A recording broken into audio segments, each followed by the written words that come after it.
안녕하세요. 한참을 우울의 문턱에서 있다가 지금은 생각을 고쳐먹고 정말 행복하게 살아가고 있는 30대 중반 여성이에요. 넉넉하지 않는 집에 장녀로 태어났다는 것이 늘 저를 괴롭혔어요. 머리로는 내가 이 집을 꼭 일으켜 세우리라 라는 생각과 마음으로는 나도 남들처럼 그냥 부모님께서 다 지원해 주시고 공부만 하고 싶다는 생각이 늘 충돌하며 힘든 나날을 보냈어요. 불행이 계속 겹쳐온다는 말이 증명하듯 저희 부모님은 어렸을 적 일찍 사고로 돌아가셨습니다. 그쯤이 제가 중학교 때일 거예요. 그때도 그놈의 책임감이 뭔지 하나뿐인 동생에게 아낌없이 베풀어주고 싶었고 전 고등학교를 졸업하자마자 은행에 취직을 하였어요. 그리고 그때부터 동생의 뒷바라지를 시작했습니다. 저랑 나이 차이가 꽤 나는 동생이었기 때문에 동생은 제가 번 돈으로 학비 걱정 없이 학교를 다닐 수 있게 되었어요. 전 대학은 가지 못했지만 동생만은 저와 같은 길을 걷지 않길 바랬거든요. 용돈이라든지 공부하고 싶은 거 있으면 언제든지 언니한테 얘기해. 알겠지? 괜히 아르바이트 한다고 시간 낭비하지 말고. 그래도 우리 집 형편에 어떻게 내가 마음 놓고 공부만 해. 언니 힘들게 하는 거 뻔히 아는데 용돈이라도 벌어 써야지. 언니가 준다니까. 남들 다 가는 대학 너도 가야지. 넌 하고 싶은 거 하면서 살아. 그래야 언니가 이렇게 너한테 투자하는 게 아깝지가 않지. 너만은 돈 걱정 안 해도 되니까 돈 필요하면 항상 연락하고 추가적으로 공부할 거 있으면 언제든 얘기해. 내가 언니 은혜를 어떻게 다 갚을 수 있을까? 정말 고마워 언니.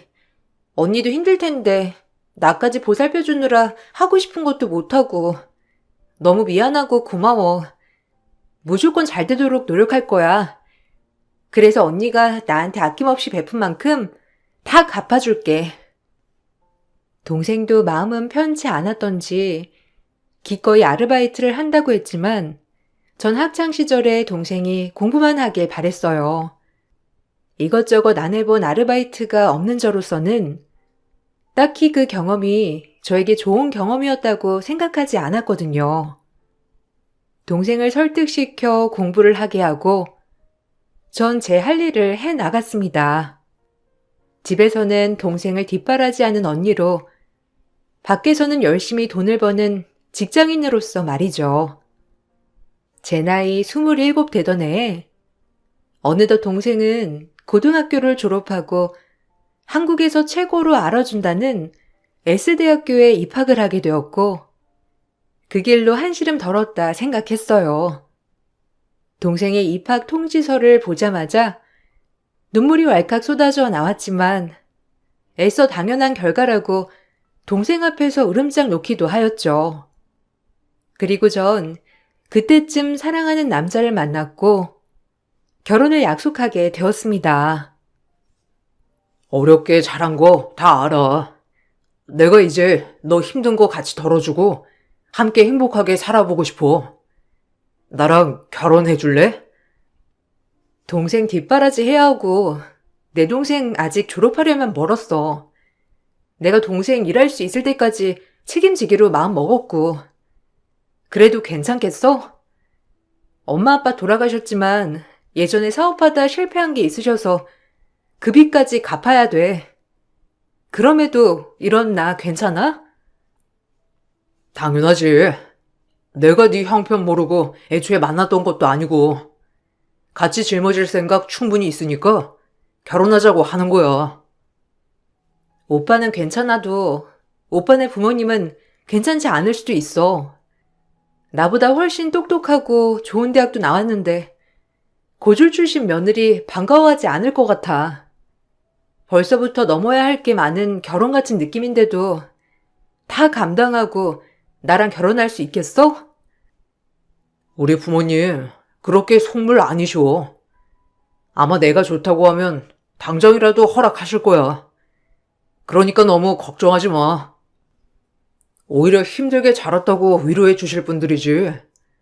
너한테 대놓고 뭐라고 하실 분들 아니니까 지레 겁먹지 마. 내가 다 책임질게.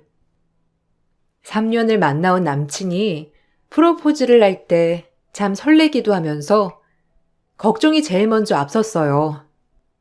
저보다 사회적 지위도 높고 대학도 나온 이 남자가 저랑 결혼을 하고 싶다는 말에 혹시라도 그 집 부모님께서 좋아하지 않으실까 걱정부터 되는 건 사실이었거든요. 남친이 끈질기게 저를 설득하였고 본인은 뭐든지 다 감내할 수 있다고 하면서 그렇게 결혼을 약속했습니다. 처음 시댁이 인사를 가던 날 의외로 시어머니는 저에게 사근사근 대해주시며 제가 걱정한 것보다 훨씬 더 저에게 잘해주시려고 노력하셨어요. 그동안 내가 무슨 생각을 한 거지? 라는 생각이 들 만큼 처음 본 남친의 어머님은 저에게 아주 살갑게 웃어주시며 마음을 편하게 해 주시더라고요. 그 모습을 보자 저조차도 무장해제된 채로 마음이 편했고 그런 모습을 본 남친도 흐뭇해했어요. 어서 와요. 내가 얼마나 보고 싶었는데 그동안 연애할 때도 한 번을 소개도 안 시켜주고 아주 궁금했잖아. 아, 정말요? 저도 이렇게 인사드릴 수 있어서 너무 좋아요. 오빠가 누굴 닮아 미남인가 했더니 어머님을 쏙 빼닮았네요. 어머, 그래? 아가씨 말도 참 센스 있게 하네. 일단 차린 건 없지만 어서 먹어요. 우리 집은 늘 이렇게 먹거든. 입에 맞을지 몰라. 와, 진수성찬인데요. 잘 먹겠습니다. 그리고 말씀 편하게 해주시면 더 좋을 것 같아요. 그냥 편하게 대해주세요. 그럴까? 하긴 이제 뭐 자주 볼 사이인데 편하게 하면 좋지. 그럼 내가 말도 놓고 좀 편하게 대할게. 얼른 식기 전에 먹어. 거봐, 내가 뭘 했어? 우리 엄마가 잘해줄 거라고 했지? 괜히 겁먹어서는. 엄마, 고마워. 효선이한테 따뜻하게 대해줘서. 그럼 당연하지. 우리 아들이 좋다고 데리고 온 아가씨인데 엄마가 잘 대해줘야지. 아가씨 잔뜩 먹고 이것도 먹어봐요.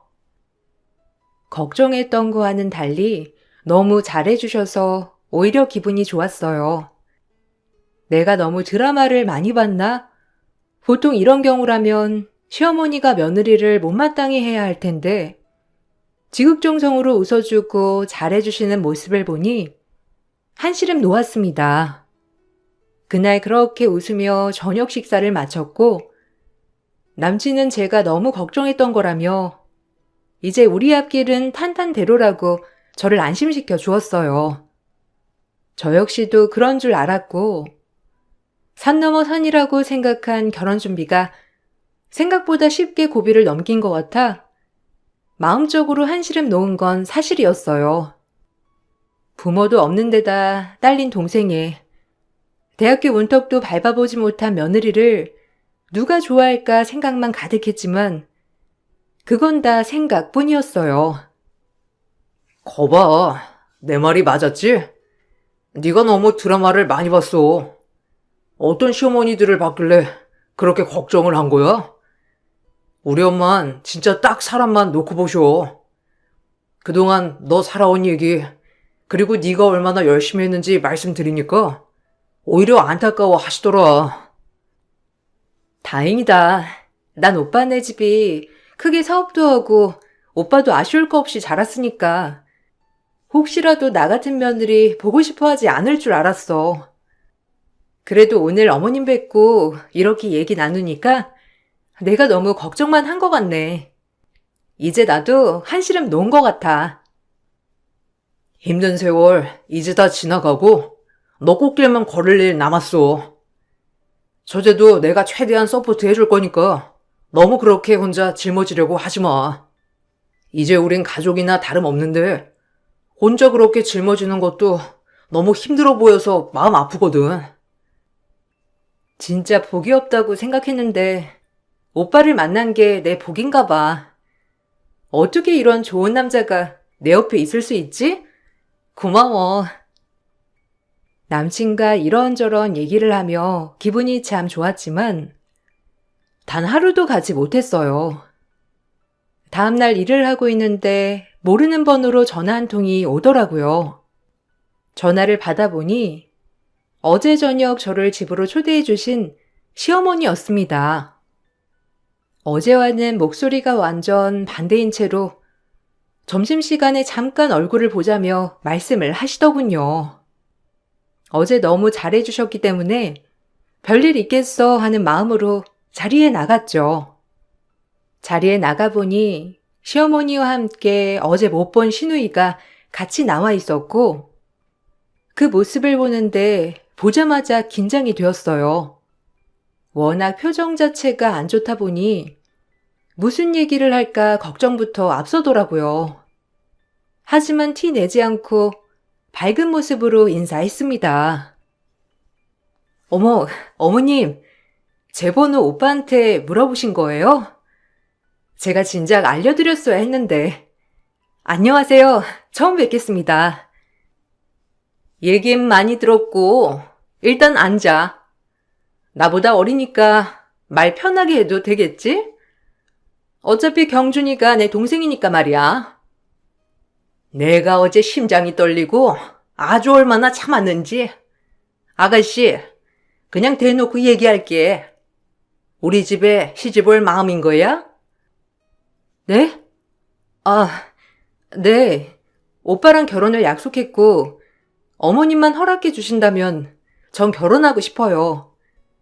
그 말씀 하시려고 오신 거예요? 눈치가 없는 건지?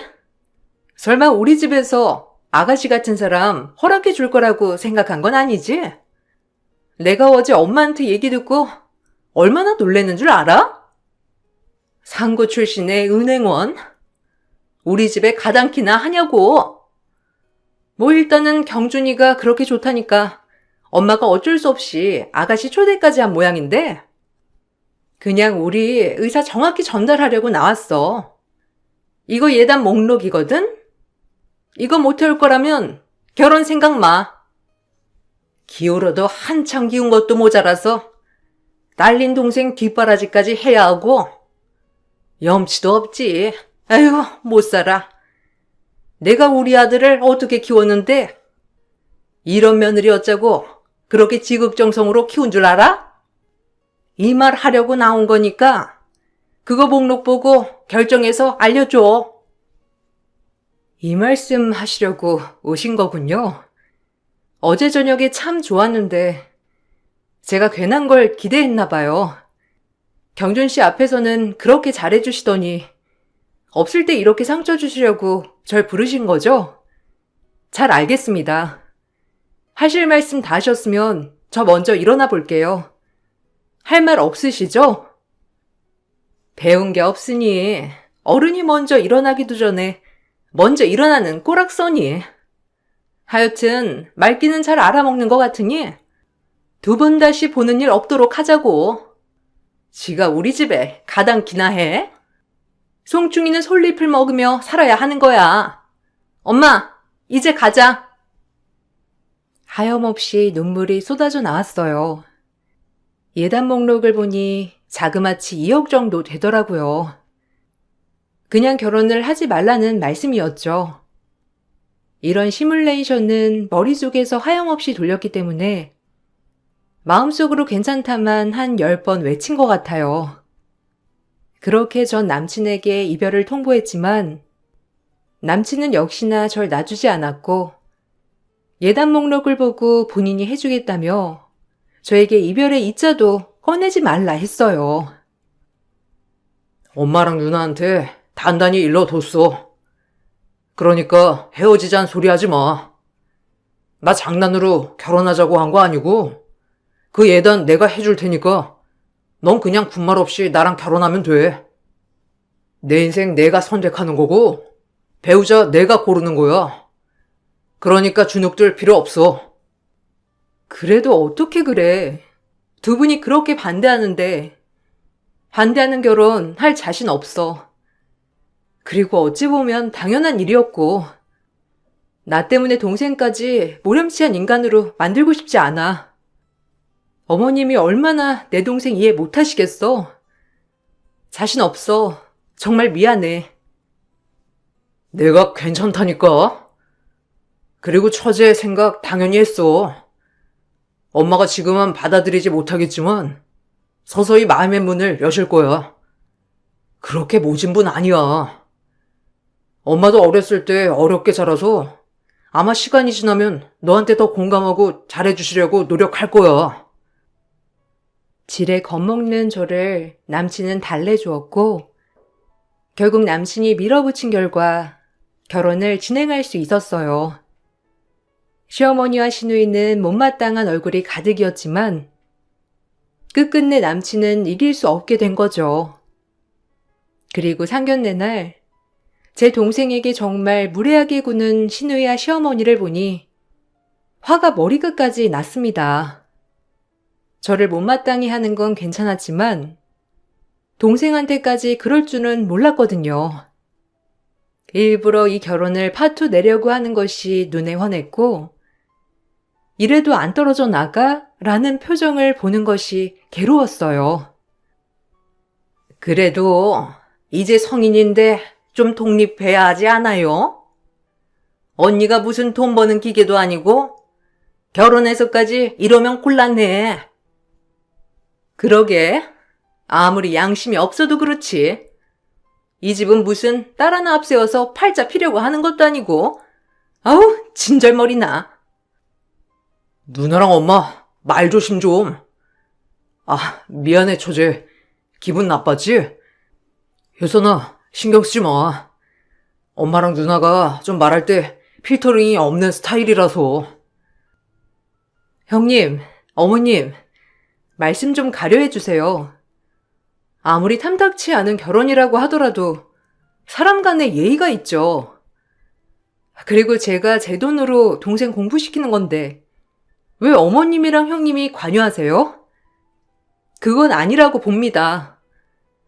그러니까 말 삼가주시길 부탁드릴게요. 관여?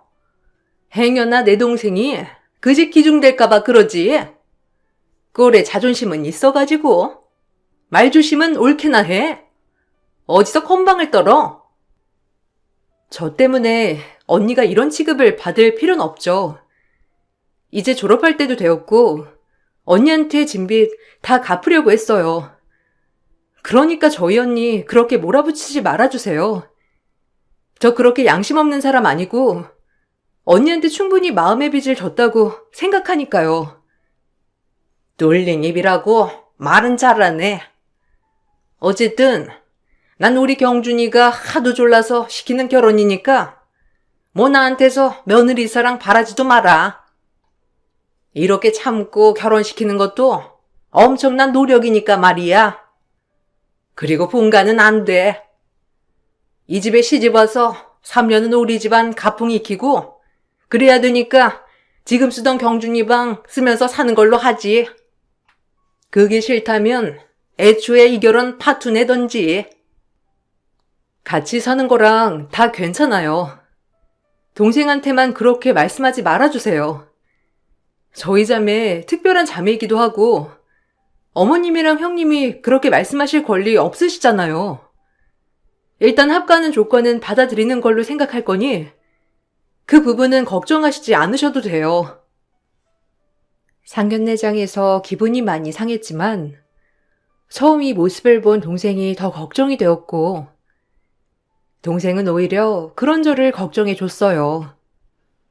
아무래도 언니가 좋은 남자 만나 시집 가는 줄 알았는데 이렇게까지 시댁의 반대가 있을 줄은 몰랐던 것이었죠. 동생 보기도 부끄럽고 동생과 저 말고는 가족이 없는지라 어느 곳에 말할 곳도 없었어요. 그런 동생은 저에게 오히려 덤덤하게 위로가 되었고요. 언니, 그동안 이런 취급 당했었구나. 내가 진짜 성공해서 언니한테 절대 짐이 되지 않도록 할 테니까 걱정하지 마. 아니야. 이런 걸 보인 게 미안하지. 언닌 괜찮은데 너 혹시라도 마음 다쳤을까봐 그게 더 걱정이다. 언닌 신경 쓰지 마.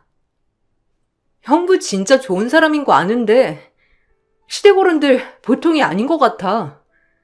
언니 정말 괜찮겠어? 엄마 아빠라도 살아계셨다면 당장에 이 결혼 반대할 것 같은데. 난 언니가 훨씬 행복해졌으면 하는 바람이란 말이야. 그동안 그렇게 고생했는데. 물론 안 힘들 순 없겠지만 경준 씨가 옆에서 방패가 되어줄 거야. 네 형부 진짜 좋은 사람인 거 잘 알잖아. 걱정 붙들어 매. 오히려 제 걱정을 해주는 동생을 보면서 언제 이렇게 컸나 하는 생각에 눈물이 왈칵 나왔어요. 동생은 결혼하는 것에 있어서 걱정을 많이 하였지만 그래도 남편을 만나 참 행복하다고 느꼈기 때문에 결혼식을 강행했죠. 그래도 남에게 싫은 소리 한 번 안 하고 늘 피해를 끼치기보다는 도움을 줬다고 생각했던지라 결혼을 한다고 하니 주변에서 이것저것 선물도 많이 들어오게 되었고 은행에서도 많은 축하를 받게 되었어요. 제 인생에 이런 일이 있나 싶을 정도로 결혼 준비 기간 내내 행복했습니다. 그리고 그 선물들은 자연스레 저희 시댁에 꾸린 신혼집으로 갖다 놓게 되었어요. 워낙 선물도 많이 받았던 터라 결혼하고 천천히 뜯어 보아야겠다 생각을 하였죠. 그렇게 가지 않을 것 같던 시간이 가고 결혼식을 올리게 되었고 혼주석이 텅텅 빈 것이 마음이 아팠지만 그래도 돌아가신 엄마 아빠에게 한 점 부끄럼 없이 살았다고 자부할 수 있어서 기분은 묘하게 좋았습니다. 언니, 신혼여행 잘 다녀오고 나 언니 신혼여행 다녀오고 나면 진짜 좋은 소식 있는데 그때 얘기해 줄게. 형부, 우리 언니 잘 부탁해요. 맛있는 거 잔뜩 먹고 사진도 많이 찍어 와야 해. 알겠지?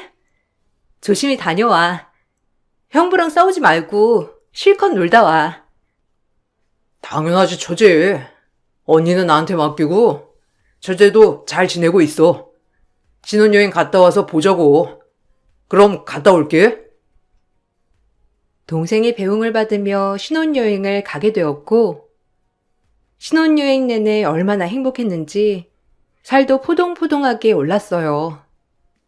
5박 7일이 어떻게 간지도 모른 채 손살같이 시간이 갔고 저희는 아쉬움을 뒤로한 채 한국으로 귀국을 하게 되었는데 친정이 없던 터라 바로 시댁으로 향했습니다. 친정은 없지만 그래도 이바지 음식 이것저것을 해서 시댁으로 복귀를 했는데 시어머니는 그런 저희를 쳐다도 보지 않으시더니 현관 앞에 서서 얼굴도 보지 않은 채 왔냐는 말만 하셨고 시누이는 그 옆에서 비아냥대듯 웃고 있었어요. 왔냐? 아니 뭘 그렇게 바리바리 가져왔어? 어차피 우리 집에 줘도 안 먹을 거를. 네가 이 바지 해봤자지. 노력이 가상하다 아주. 그래도 엄한 돈 썼네. 우리 집이랑 이바지 음식 급이 안 맞잖아. 어디서 이런 걸 먹으라고? 그지도 아니고 본거 없이 자라서 그런가? 참 제대로 돈 쓸 줄 모른단 말이야. 누가 반긴다고 이런 조도 안 먹는 걸 가져오길? 너무하시네요. 그래도 어머님, 형님 좋아하는 거 한참을 고민하고 골라서 해온 건데 그렇게 꼭 말씀하셔야겠어요? 우리가 뭐 네 이바지 음식 받자고 결혼시킨 줄 아니? 뭘 우리가 좋아하긴 뭘 좋아해? 여하튼 마음에 드는 구석이라곤 하나도 없어. 제 말은 안중에도 없는 채 거실에서 한참을 뭘 하고 계시는 모습을 보고 뭘 하고 계시나 가까이 다가가서 봤더니 생각지도 못한 시어머니와 시누이 행동에 경악을 하고 말았죠. 신혼여행 다녀오니 내 결혼 선물을 허락도 없이 뜨고 있던 시모와 신우의 모습을 어떤 며느리가 이해해야 할까요? 화가 머리끝까지 나서 제가 따져대자 시어머니의 돌아오는 대답은 어처구니 없었어요. 당연하게 선물을 뜯어보면서 제 사생활 침해를 한 것도 모자라서 시어머니와 시누이는 오히려 당당하게 말했거든요. 지금 제 물건 함부로 뜯어보시고 뭐 하시는 거예요? 이거야말로 본데 없이 하는 행동 아닌가요? 누가 누굴 욕하는 거예요?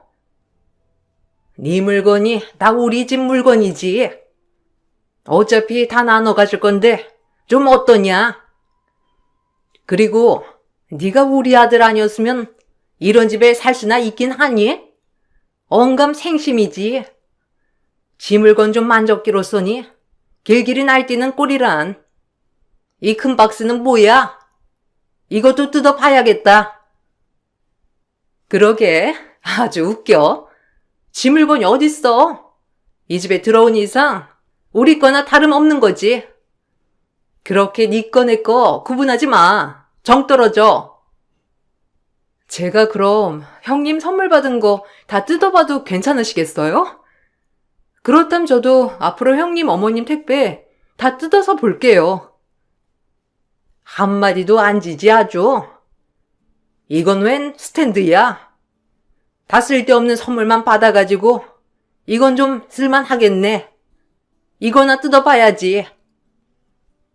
시어머니는 제가 뭐라고 하든 말든 신경도 쓰지 않은 채 제 동생이 준 스탠드 상자를 뜯고 있었고, 우연히 이렇게 겹치기도 하는구나 싶었던 게 스탠드 상자를 뜯자마자 제가 한국에 도착한 걸 알게 된 동생에게 전화가 왔고, 일단 전화를 받게 되었어요.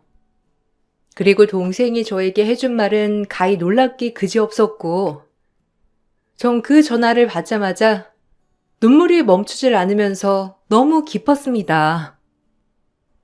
언니, 한국 왔어? 기쁜 소식 전해주고 싶어서 그동안 내가 얼마나 참았는 줄 알아? 나 사실 5급 세무 공무원 됐어. 뭐? 정말? 진작 말해주지. 왜 지금에서야 말하는 거야? 너무 장하다, 내 동생. 7급도 아니고 5급이라니. 너무 멋진걸? 그리고 나 언니네 시어머니가 운영하는 회사 세무조사 맡게 되었어. 사돈 어른한테 전달 잘해줘. 업장에서 보자고 말이야. 내가 말했지? 언니한테 은혜 갚을 거라고. 두고 봐. 사돈 어른 언니 앞에서 설설기게 만들어 줄 테니까. 우리 자매 다신 무시 못하게. 정말이야? 어떻게 이럴 수가. 잘 전달해 줄게. 너무 장하다, 내 동생. 기특해. 넌 언젠간 이렇게 성공할 줄 알았어. 언니 정말 기쁘다. 넌 어려서부터 머리가 좋아서 뭐든 다 잘 될 줄 알았는데 이렇게 잘 될 줄은 정말 몰랐어. 내 동생 너무 장해. 전화를 끊자마자 제 동생의 경악할 정체에 아까의 괄시는 온데간데 없이 온 집이 발발 떨기 시작했습니다. 시어머니는 크게 음식 장사를 하였는데 이 음식 장사가 잘 되어 체인점이 한두 곳이 아니었어요. 어느덧 법인 회사까지 키워내신 분이었죠. 그런 회사를 제 동생이 세무조사를 맡게 된 것이었고, 이러한 이야기를 해주자 시어머니는 안색이 급속도로 변하면서 벌벌 떨었죠. 법인 회사다 보니 회계장부도 빼돌렸고 세무조사 때마다 요리조리 피해가며 세금을 제대로 내고 있지 않는 회사였거든요. 아니 그럼 네 동생이 우리 회사 세무조사를 한단 말이야? 나 사돈처녀 좀 만나고 싶은데 어떻게 자리 좀 만들어주면 안 될까?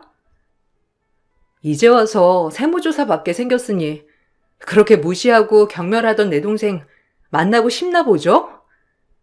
상견례 때 언니 등골 빼먹는다고 대놓고 무안 주고 우리 자매 무시한다는 눈빛이 엊그제 같은데 세금 맞을까봐 벌벌 떠는 꼬락서니 보니 답이 딱 나오네요.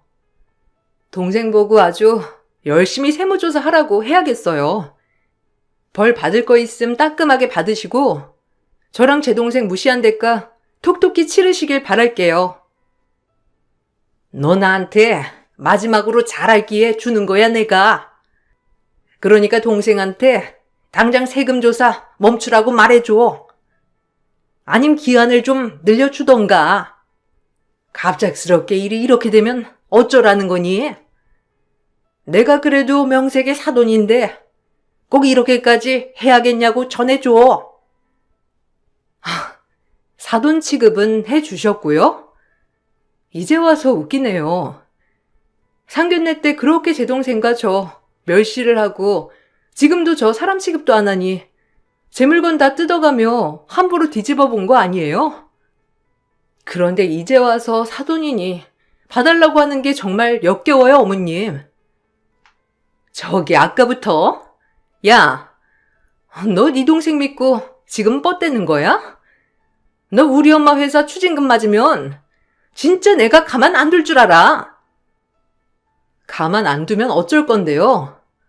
엄마 옆에서 기생하며 아무 일도 안 하고 용돈 받아 쓰는 주제에 고고한 척 잘난 척 그만하시죠. 어려서부터 그냥 받아 쓰는 돈이나 쓸 줄 알지. 본인이 할 줄 아는 게 뭐가 있다고 엄마 옆에 꼭 붙어서는 남 가르치는 꼴이란. 참나. 제 말에 기분이 나쁜지 신우와 시모는 말이 없었고 그저 이 사태를 어떻게 수습해야 하나 발만 동동 구르는 모습을 보여주었죠. 그리고 시어머니는 갑작스럽게 제 동생과 약속을 잡아달라고 하며 부탁을 하였고 제가 그렇게 하지 않겠다고 하자 세무조사가 있기 전부터 급속도로 불안해하시기 시작했어요. 신우이는 그런 저에게 독하다고 막말을 하였지만 사실 마음속으로 그렇게 저와 제 동생 업신 여기더니 꼴 좋다는 생각을 하게 됐어요. 남편한테 미안한 마음이 들었지만 남편은 다행히도 제 마음을 편하게 해주었어요. 그리고 시어머니가 손 쓸 새도 없이 곧바로 세무조사를 하게 되었는데 역시나 어머님 회사는 엉망이었고 걸릴 게 한두 가지가 아니었다고 하더라고요. 그 즉시 세금을 맞아서 추징금 16억이라는 돈을 내야만 하는 상황에 이르게 된 시어머니였고 이제 와서 울고불고 하셨어요. 본인이 그동안 안 내고 법을 지키지 않은 대가임에도 불구하고 억울하다는 듯 말이에요. 내가 말했죠? 제가 언니한테 그동안 빚진 거 다 갚겠다고. 언니 이렇게 무시하고 멸시한 죄 제가 갚는 거예요, 아줌마. 어차피 진작에 사돈 취급해준 적 없으니 편하게 아줌마라고 하는 게 나을 것 같네요. 그러니 세금 좀 잘 내지 그러셨어요. 돈도 있는 양반이 왜 이렇게까지 돈을 안 내려고 술을 쓰셨을까? 있는 사람들이 더하다고 딱 그 짝이네요. 저랑 제 언니 없이 살았지만 한 번도 법에 어긋나게 살지 않았는데 어떻게 있는 집들이 더하다는 말이 여기 딱 있네요. 아니 사돈처녀, 그래도 5급 정도면 끝발 있을 텐데 좀 어떻게 안 될까? 내가 그때 그렇게 말한 건 좀 다 잊고 다시 새 출발하는 걸로 해요. 그래도 언니가 우리 집 며느리인데 사돈처녀랑 내가 이렇게 얼굴 붉힐 필요 없잖아. 잘 생각해봐. 뭐 좀 마음에 들지 않으면 갖고 싶은 거라든지 사고 싶은 거 말해주면 내가 대령할게. 그러니까 어떻게 좀 백 좀 써서 안 될까나? 지금 저 회유하시는 거죠? 이것 또한 법에 걸리는 거 모르세요? 자꾸 이러면 뇌물수수죄도 추가적으로 고소할 거예요.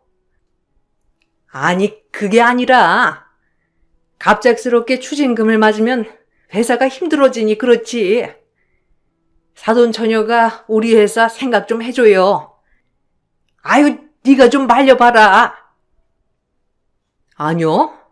전 제 동생 일 존중할 거고, 어머님이 일로 저에게 뭐 대가품을 하신다거나 하신다면 경준 씨랑 분가하면 그만이에요. 경준 씨랑 다 얘기된 상황이고, 어머님 잘못된 점이 있으면 벌금 다 무셔야 하는 거고, 경준 씨도 지금 그 상황을 바라고 있어요. 뭐야? 우리 경준이가 그렇게 말한단 말이야? 우리 아들이 그럴 리가 없잖아. 생각해봐라. 이 회사 누구한테 내가 물려주겠니? 그렇게 더럽게 자금 조작된 회사 줘도 안 받으니 세금이나 제때 내세요. 똑같은 말 반복하게 하지 마시고요. 제 말에 할 말이 없는 시어머니였고 결국엔 추징금을 물게 되었어요. 추징금을 물면서 저희 자매를 얼마나 들들 볶던지 귀에 딱지가 않겠더라고요. 다행히도 남편은 시어머니에게 휘둘리지 않고 오히려 줏대를 지켜주며 저에게 조금이라도 대가품을 한다면 절연을 할 거라고 엄포를 놓았고 시댁에서 신혼생활을 하자마자 시어머니와의 관계로 인해 분가를 하게 되었습니다. 막상 분가를 하고 남편과 사니 행복이 따로 없었죠. 저희 시어머니 회사가 한번 이렇게 추징금을 물게 되니 지속적으로 관찰 대상이 되었고 제 동생이 세무 공무원을 하는 이상 시어머니는 옴짝달싹 못한 채 세금을 잘 내어야만 했어요. 오히려 저를 건드렸다가 제 동생 심기를 건드릴까 일부러 말을 많이 안 하시는 것 같기도 하더라고요. 제 동생이 저에게 은혜를 갚는다고 누누이 입에 달고 살았는데 이렇게 저의 신혼생활을 편하게 해줄 줄은 꿈에도 몰랐어요. 그래도 동생은 아직도 얘기를 한답니다. 언니, 이거 말고도 내가 언니한테 갚아야 할 빚이 정말 많아. 엄마 아빠 돌아가시고 진짜 한결같이 내 뒷바라지 하느라 고생한 울 언니. 내가 무슨 일이 있어도 언니한테 받은 은혜 더 갚으며 살아갈 거니까 기대해.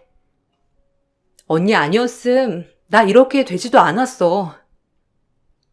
뭘 은혜야. 당연한 거지. 그래도 너 덕분에 언니 결혼 생활 참 편해졌다. 너무 고마워. 시어머니랑 시누이가 혹시나 너한테 내가 말이라도 잘못할까봐 얼마나 벌벌 떨어댔는데. 이제야 숨 좀 쉬겠다니까. 고마워 정말. 내 동생 기특하고 또 기특해. 언제든 얘기해. 그 집구석 내가 코를 아주 납작하게 해버릴 테니까. 이제 내 걱정 말고 언니만의 행복을 찾아. 그래야 내 마음도 편하지. 지금 모든 걸 다 갚을 순 없겠지만 살면서 두고두고 언니 은혜 안 잊고 살 거야. 내가 언니 아니었으면 여기까지 올 수 있었겠어? 그렇게 말해줘서 너무 고맙다.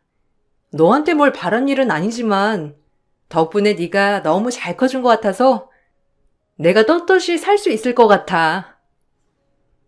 그리하여 저는 동생의 도움으로 시댁에서 편해졌고 남편도 차라리 엄마가 이 기회에 회사에 대한 운영을 깨끗하게 한다는 것이 오히려 좋은 기회 같다며 저에게 절대 미안해하지 말라고 하더라고요.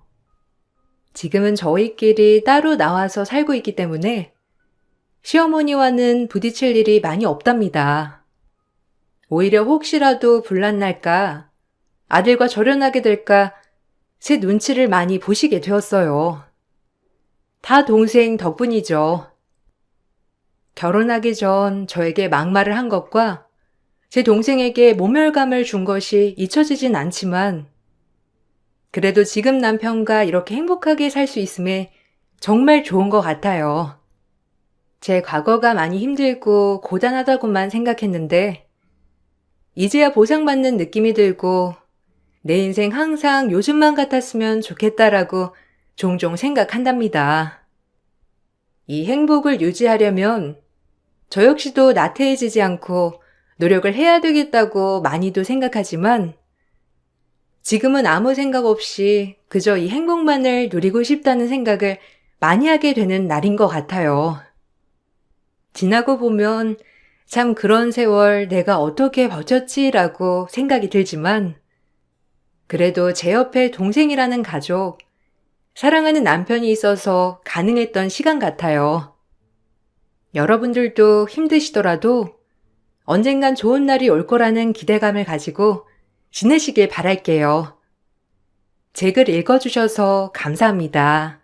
안녕하세요. 저는 오늘도 행복한 하루를 보내고 있습니다. 각자의 인생에는 각기 다른 삶의 방식이 있다고 생각하는데요. 저는 지금 함께하고 있는 우리 아이가 좋은 삶을 개척해 살아갈 수 있도록 든든한 지원군 역할을 담당하고 있습니다. 벌써 5년이라는 시간이 흘렀네요. 그동안 정말 많은 일들이 있었습니다. 지금도 진행형이라고 할 수도 있겠네요. 하지만 두려울 건 없습니다. 마음으로 낳은 제 소중한 딸이니까요. 지금으로부터 5년 전 인터넷을 보다가 우연찮게 하나의 기사를 읽고 가슴이 아팠습니다. 위탁 가정이라는 글이었는데 평범하지 못한 가정에서 자란 아이를 시설에서 보호를 해주다가 잠시 동안 다른 가정에서 임시 보호를 해주는 게 위탁 가정인데 시설에 오기 전까지 힘들었을 아이의 생각에 가슴속 깊은 곳에서 울렁거렸고 결혼한 지 3년째 되던 해 아이가 아직 없었던 저에게 임시로 보호를 해주면서 경험해보는 것도 나쁘지 않을 거라 생각해 남편과 이 문제로 오랜 기간 대화를 하게 되었습니다.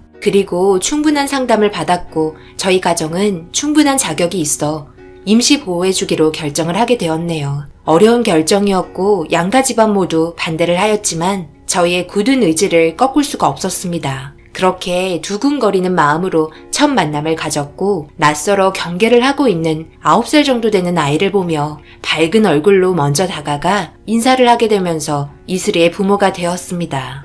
처음에는 정말 많이 고생할 거라고 생각했었습니다. 왜냐하면 이 아이에 대해서 성향도 모르고 뭘 좋아하는지도 모르고 성격 또한 저희가 생각했던 것과는 반대될지도 모른다고 생각했기 때문에 어려움이 많을 거라고 예상을 했었습니다. 하지만 저와 남편의 생각과는 완전히 다른 모습을 보여줬습니다. 어떤 말이든 잘 따르고 어떤 음식이라도 가리지 않고 남김없이 잘 먹고 조용하지도 그렇다고 너무 밝아 정신없지도 않고 딱 중간을 지키며 저희 눈에 가십거리가 생기지 않도록 행동하려는 어린 나이였던 이슬이의 행동에 솔직히 좀 당황했었습니다. 저희가 어려워할 거라고 생각했던 것들과는 다른 부분에서 어려운 점들이 다가왔기 때문에 참 난감했었죠. 오히려 저희가 더 조심하게 되고 눈치 보게 되고 저희 가족의 방식이 잘못되고 있는 건지 잘하고 있는 건지 전혀 예상을 할 수 없었습니다. 그래도 부딪혀 보면서 함께 지내고 알아가다 보면 좋아질 거라 생각해 최대한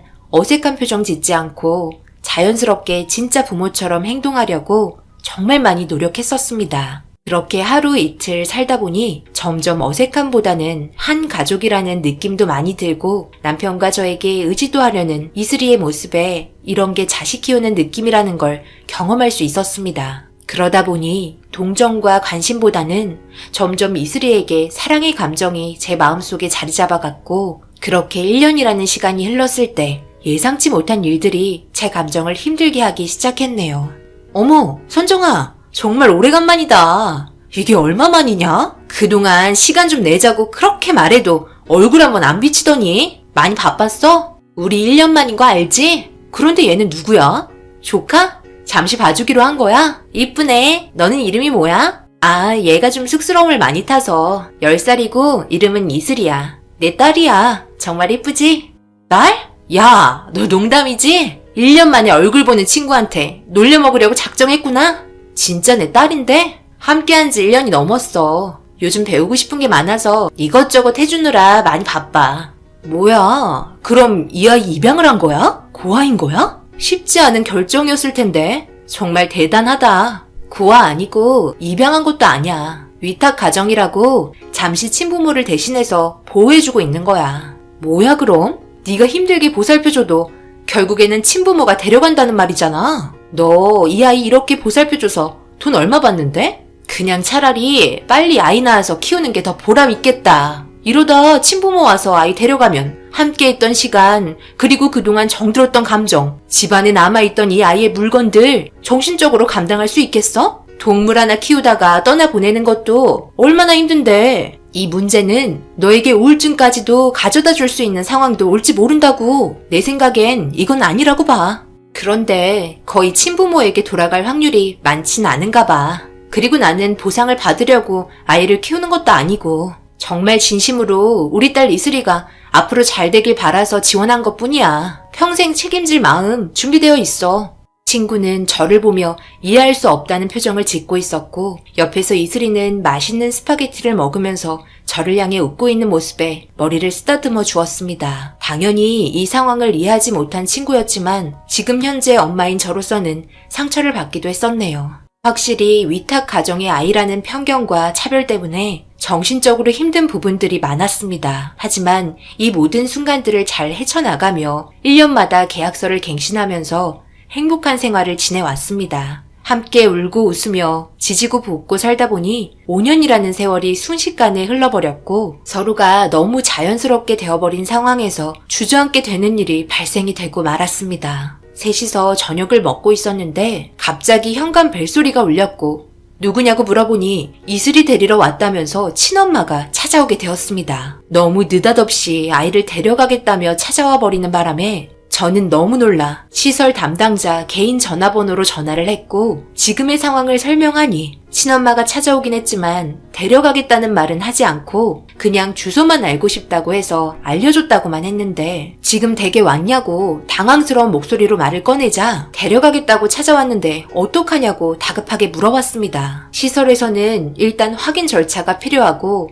자기들이 확인해 본다고 말을 하더니 전화를 끊었고 이런 분위기를 알고 있는 건지 이슬이는 친엄마가 왔는데도 반갑지도 않은지 제 뒤로 숨어버려 앞으로 나오지 않아 숨죽이고 있길래 그런 모습에 친엄마는 당황했는지 자기가 엄마인데 왜 숨냐면서 조용조용하게 이슬이를 불렀습니다. 그런데 친엄마라는 분의 전화가 다시 울렸고 시설에서 전화가 온 듯 담당자에게 한참 동안 따지고 있었고 무턱대고 그냥 데려갈 수는 없었는지 다음날 다시 찾아온다며 웃으면서 이슬이를 한참 동안 바라보더니 저를 보곤 애를 이상하게 만든 것 같다는 당황스러운 말을 하더니 뒤돌아갔습니다. 순간적으로 친엄마의 얼굴도 봤고 성격, 분위기, 말투에 모든 걸 느낄 수 있었습니다. 그렇게 걱정되는 마음과 친엄마가 왔다는 건 분명 데려가겠다는 굳은 의지를 보여준 거라 제가 할 수 있는 방법은 아무것도 할 수가 없었습니다. 한참 동안 거실 소파에 앉아 곧 헤어질 생각을 하니 5년 동안 함께했던 날들이 떠오르면서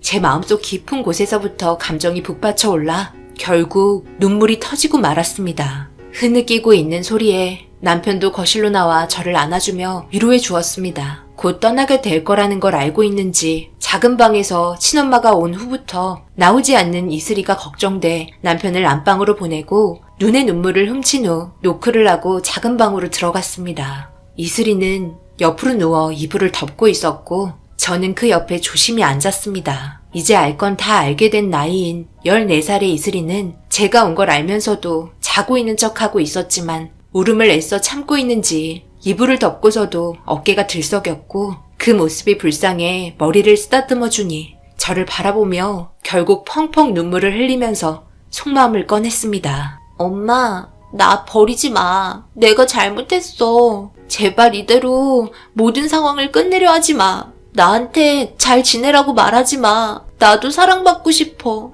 엄마가 미안해. 더 많은 걸 해주지 못해서 너무 미안해. 이런 시간이 이렇게 빨리 오게 될 거라고는 정말 생각지도 못했어.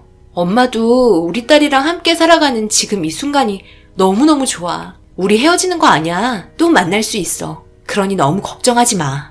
얼굴을 이불에 파묻은 채 오열을 하고 있는 이슬이의 등을 쓰다듬어주며 괜찮다고 이제 원래의 자리로 돌아가는 거라고 진정시켜 주려 했지만 제 감정도 진정시킬 수 없어서 한참 동안 함께 눈물을 흘리고 말았습니다. 시간이 좀 지나자 울다 지쳐 잠이 들어버렸고 그 모습을 한참 동안 바라보았습니다. 이슬이가 5년 동안 지내던 방에는 저와 함께 찍은 사진들과 학교를 다니면서 공부했던 흔적들이 고스란히 있었습니다. 잘 자고 있는 아이의 숨소리가 작은 방에 울려 퍼졌고 그런 모습들을 보면서 조각난 기억들이 하나둘 떠오르기 시작했습니다. 소중했던 기억들 중 하나를 고른다면 이슬이와 처음 만났을 때 어색하게 서로 바라보며 인사를 나눈 첫 만남이 저에게는 가장 소중했던 시간이었네요. 그때 우리가 만나지 않았다면 이런 감정과 행복 또한 느껴볼 수 없었을 테니까요. 몇 시간 후면 이런 행복한 기억들이 제일 아픈 기억으로 남아버릴 텐데 친엄마가 이슬이를 데려가는 시간이 찾아온다고 생각하니 너무 마음이 아팠습니다. 사정이야 있었겠지만 5년 동안 얼굴 한번 안 비치다가 갑자기 찾아와 데려간다는 게 이해할 수 없었습니다. 마지막인 시간 자고 있는 이슬이 옆에서 밤을 지새웠고 날이 밝아오자 언제 다시 만나게 될지 몰라 냉장고에 있는 맛있는 식재료 모두 다 꺼내 아침 준비를 했습니다. 눈이 팅팅 부은 상태로 눈을 비비며 거실로 나와 음식하고 있는 바쁜 저를 도와주며 서로가 앞으로 오게 될 상황에 대해서 마음의 준비를 하고 있었습니다. 상다리 부서질 정도로 아침을 준비했고 마지막이 될 식사를 하고 점심때쯤 오겠다는 연락을 받았던 저희는 친엄마와 담당자를 기다리고 있었습니다. 약속 시간이 다가오자 마음이 떨렸고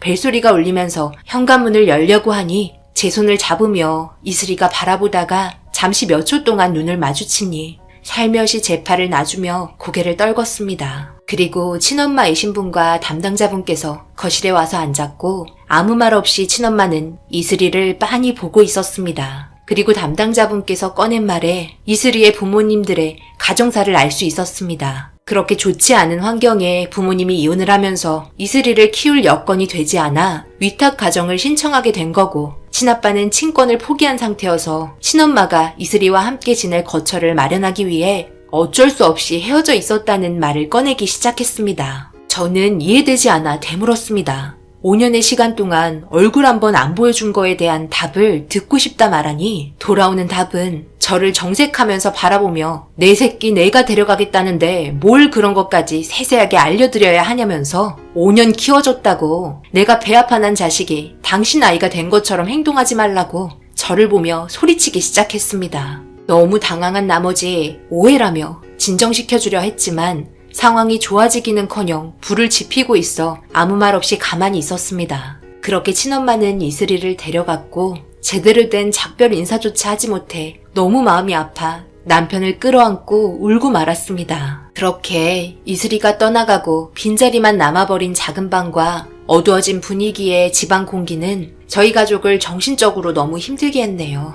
그렇게 보고 싶어도 볼 수 없는 시간을 보낸 지 일주일이 흘렀을 때 전화 한 통이 왔습니다. 이슬이의 친엄마였고 따로 만나서 이야기 좀 하자며 신경질적인 말투로 자기 말만 하고는 끊었습니다. 약속 장소에 30분 정도 먼저 와서 자리를 잡았고 시간이 되니 이슬이 친엄마분께서 저를 보며 다가와 앉았습니다. 그리고 꺼낸 말에 저는 너무 충격을 받았네요.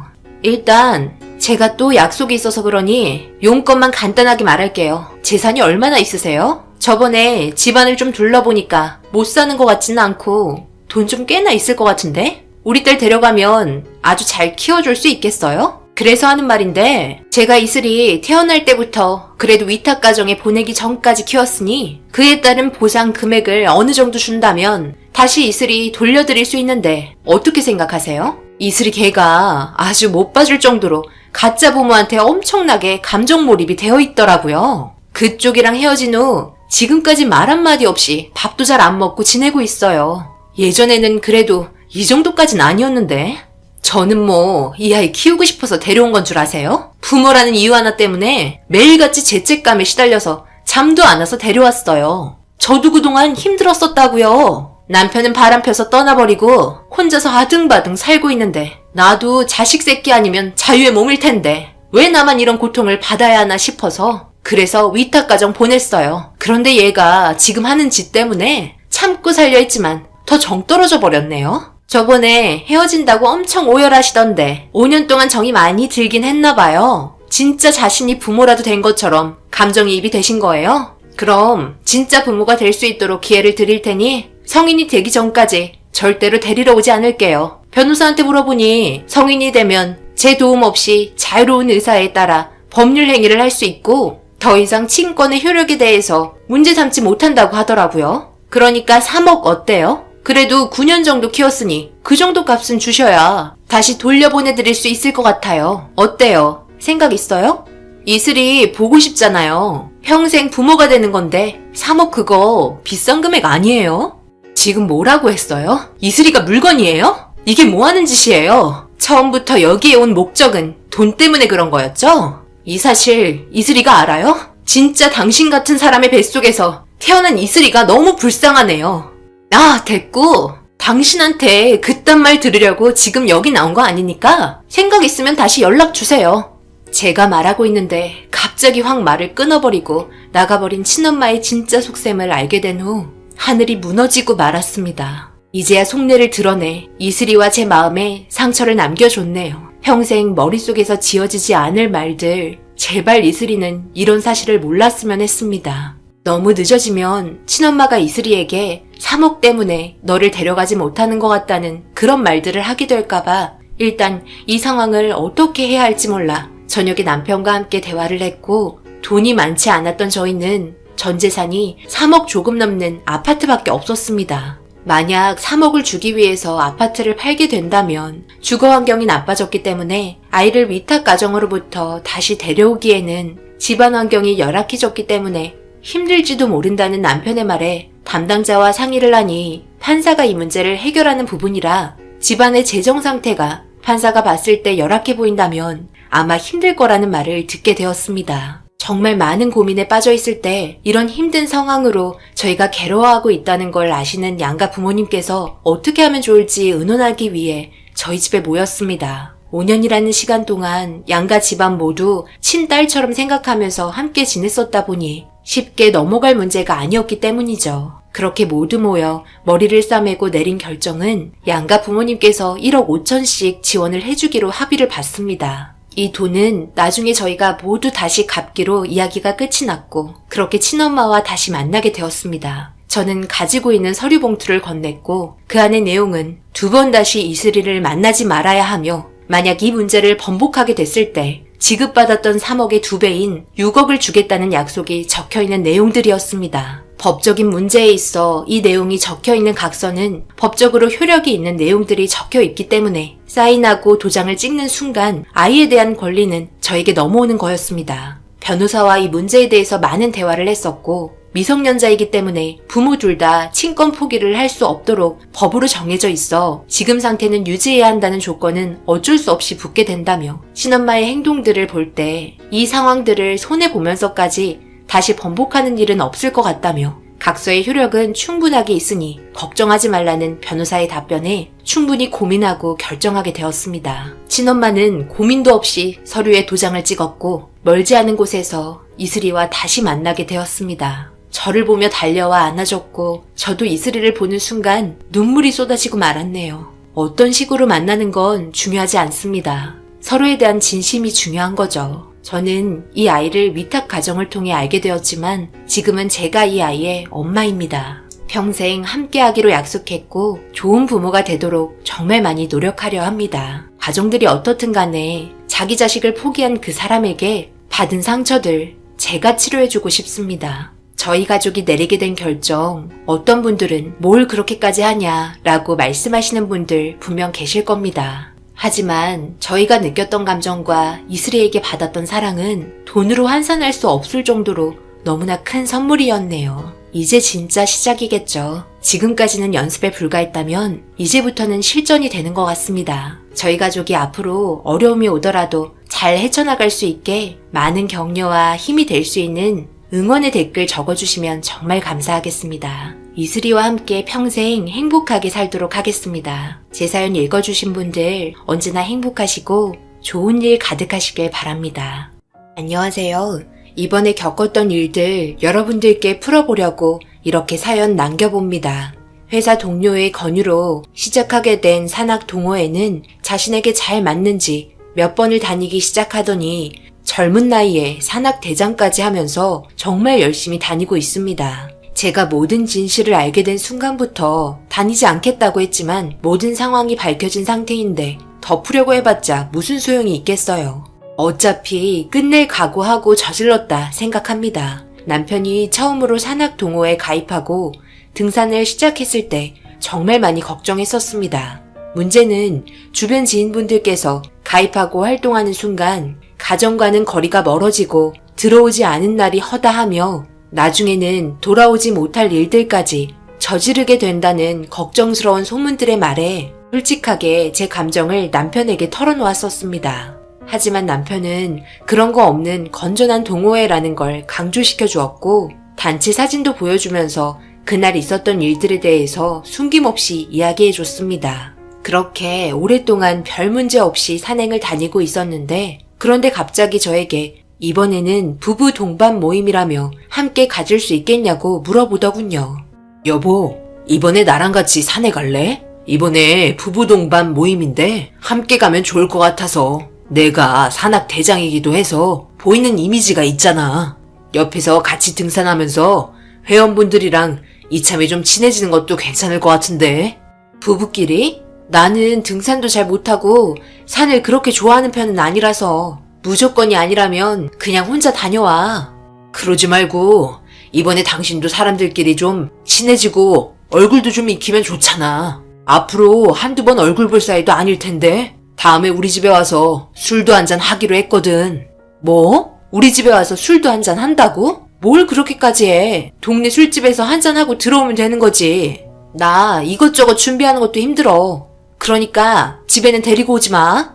그건 나중 문제니까 일단 부부 동반 한번 가자. 내 체면도 좀 살려주라. 부탁할게. 나도 당신이랑 좋은 추억 하나 만들고 싶다고.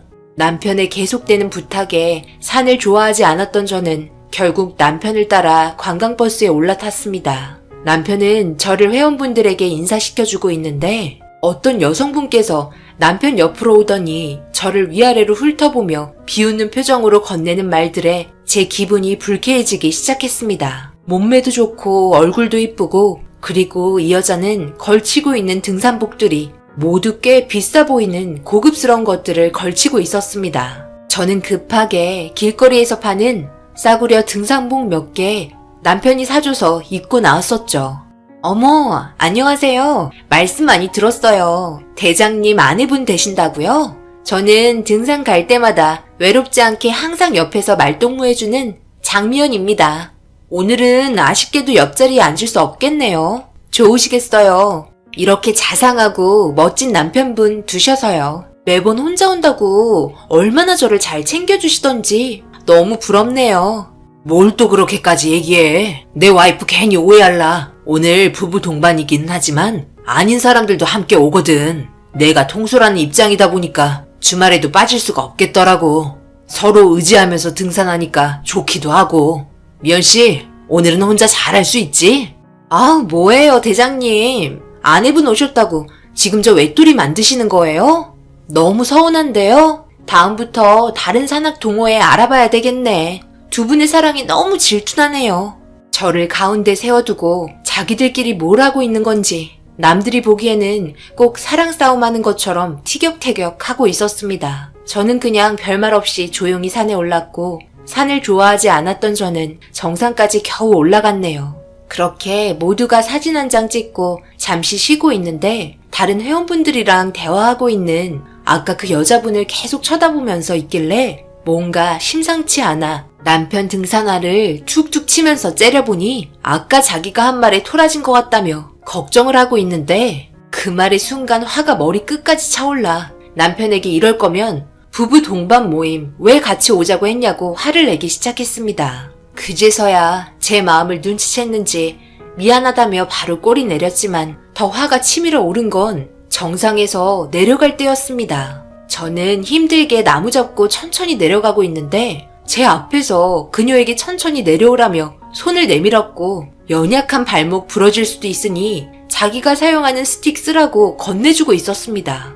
그녀가 제 눈치를 보면서 아내분은 어떡하냐고 말을 하자 남편은 바로 제 발목은 무쇠 발목이라 절대 부러지지 않는다고 강하게 말하길래 그 말에 상처받아 더 이상 아무 말도 하고 싶지 않아 그냥 혼자 내려왔습니다. 남편이 저보다 다른 사람들을 더 챙겨주는 모습에 너무 화가 나 집에 도착할 때까지 아무 말도 안 하고 있었습니다. 그렇게 집에 도착 후 남편과 저는 대판 싸우기 시작했네요. 그런데 제가 화를 내고 있는 게 이해되지 않는다며 되려 이상한 사람 취급하는 것처럼 쳐다보기 시작했습니다. 뭐 그런 거 가지고 화를 내? 내 체면이 뭐가 되냐? 같은 회원 식구고 힘들어하면 도와줄 수도 있는 거지. 지금 그거 가지고 나한테 화낼 문제야? 부부 동반으로 갔으면 밝게 웃으면서 농담도 주고받고 하는 거지. 그렇게 속이 좁아서야 다음부터 부부 동반 데려갈 수나 있겠어? 정말 창피해서 죽는 줄 알았다. 다들 당신 어디 안 좋냐며 불편해해서 내가 정말 창피했어. 그래? 내가 창피했어? 이게 다 누구 때문인데. 밖에 나가면 나를 더 챙겨줘야 하는 거 아니야? 그리고 부부 동반 모임이면 당연히 더 신경 써줘야지. 그 여자가 당신 마누라야? 내가 마누라 아니야? 이해하려고 웃으면서 참아보려 했지만 산에서 내려갈 때 뭐라고 그랬어? 내 다리는 무쇠다리고 그 여자 다리는 새다리냐? 농담도 정도껏 해야지. 그런 발언은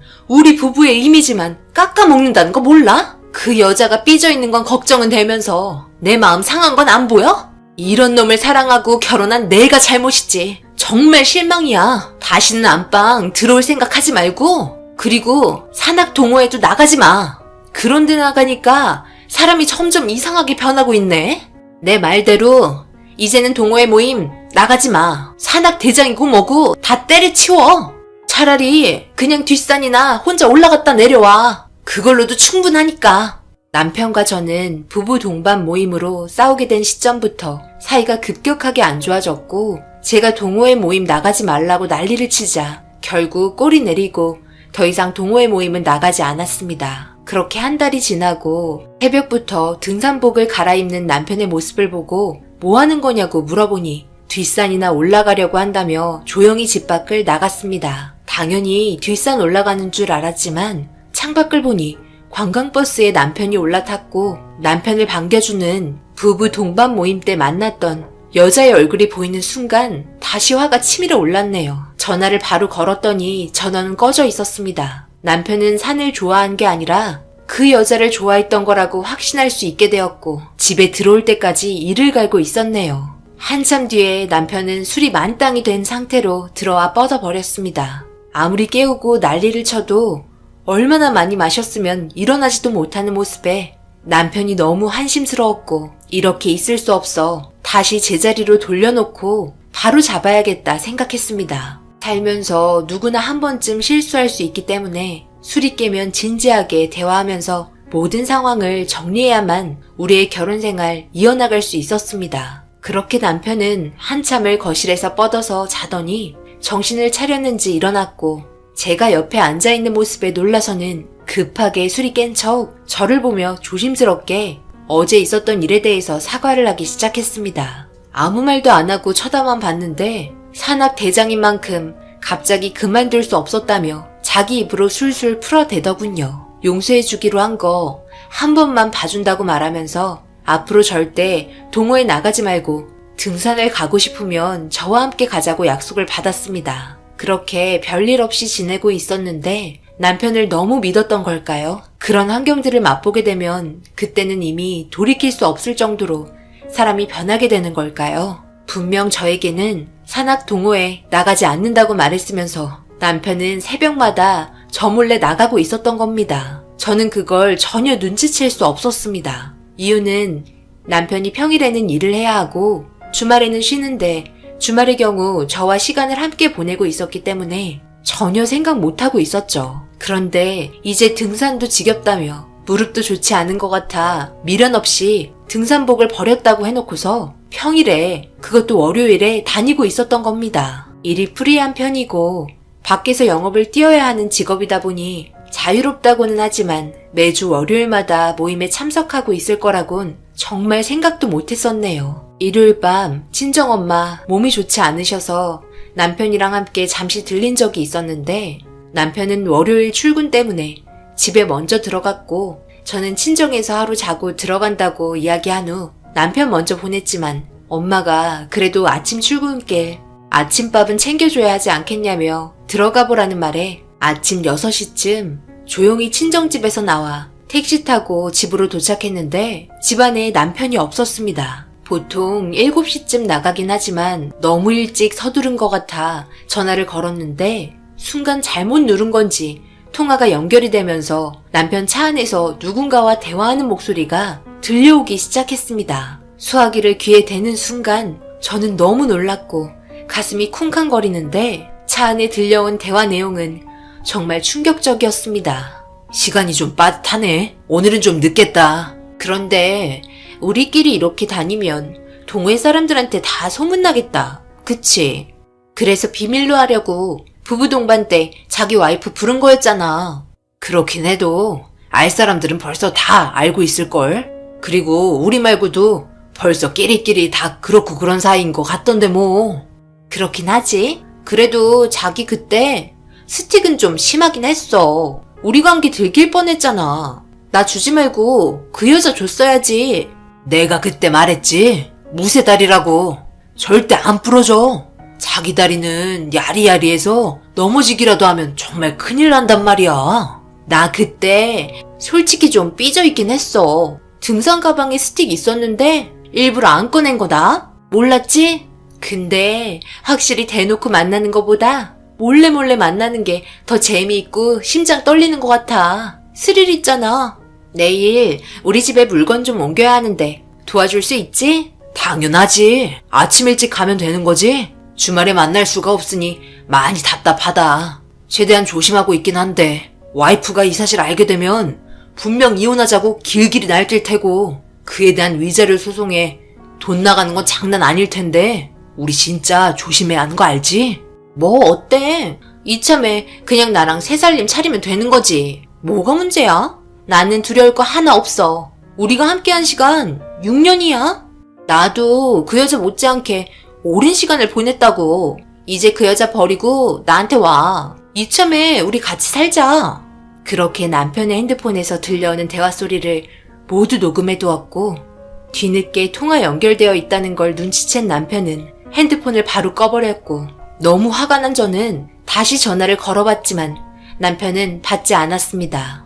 그 여자의 입김 때문인지 한참 뒤에나 집에 들어왔고 왜 이제 들어왔냐고 물어보는 제 말에 어차피 걸린 거고 빨리 들어와봤자 달라질 거 없을 것 같아. 이왕 이렇게 된 거 제가 원하는 거 해주겠다고 저보다 더 큰 목소리로 화를 내고 있었습니다. 너무 기가 막혀 멍하니 바라보고 있자 남편은 기다렸다는 듯이 언제 준비한 건지도 모를 이혼 서류를 제 얼굴에 던졌습니다. 믿는 구석이 있으니 저러는 거 잘 알고 있었습니다. 저에게 너무나 큰 상처와 수치심에 남편이 원하는 대로 핸드폰에 녹음된 파일과 그리고 차 안에 있던 블랙박스를 떼서 증거물로 제출하고 이혼 위자료 소송과 정신적인 피해 보상 그리고 저희 가정을 파탄낸 그 여자에게도 소송을 걸어 위자료를 받아냈습니다. 그런데 그 여자의 소송 위자료까지 남편이 모두 내줬다는 걸 알게 된 후 제 속은 골이 깊어질 대로 깊어졌지만 어차피 이혼했고 이제 신경 쓸 일 없다 생각하며 남편 없이 홀로 살아갔습니다. 그렇게 외로이 지낸 지 1년이 넘어갈 시점에 갑자기 저에게 전 남편이 찾아와 용서를 빌기 시작했습니다. 그러면서 하는 말이 그 여자와 새 살림을 꾸리려고 했고 원하는 대로 모든 걸 다 줬는데 그 여자가 알고 봤더니 애 둘 달린 이혼녀에 재산까지 모두 털어갔다며 완전 꽃뱀이었다고 한탄하더니 이런 자기 자신이 너무 후회돼 다시 제자리를 찾고 싶다며 과거의 일들 땅을 치고 후회하고 있으니 한 번만 기회를 달라고 눈물을 흘리면서 애원하기 시작했습니다. 아내를 버리고 다른 사랑을 찾으려 떠난 사람인데 이제 와서 기회를 달라며 제 앞에서 자존심 버리고 무릎 꿇고 있는 모습이 너무 한심했네요. 결국 빈털터리에 혼자가 되어버린 남편 얼굴에 굵은 소금 한 바가지 뿌리며 다시는 찾아오지 말라고 소리쳤습니다. 이런 남자와 살면서 아기가 없었다는 거에 하늘에 감사합니다. 습관성 유산으로 예전에 임신을 하려고 몇 번을 시도했었지만 계속되는 실패에 정신적으로 너무 힘들어 포기하고 살았었는데 만약 아이를 가지게 된 상태로 이런 일이 벌어졌다면 생각만 해도 끔찍하네요. 그동안 남편의 속내를 하늘이 아셨는지 불쌍한 저를 도와준 것 같습니다. 평생 동안 자기 잘못 뉘우치며 살길 바랍니다. 앞으로 살아갈 인생 꽃길만 펼쳐졌으면 좋겠네요. 제 사연 읽어주신 분들 항상 좋은 일 가득하시길 바랍니다. 감사합니다.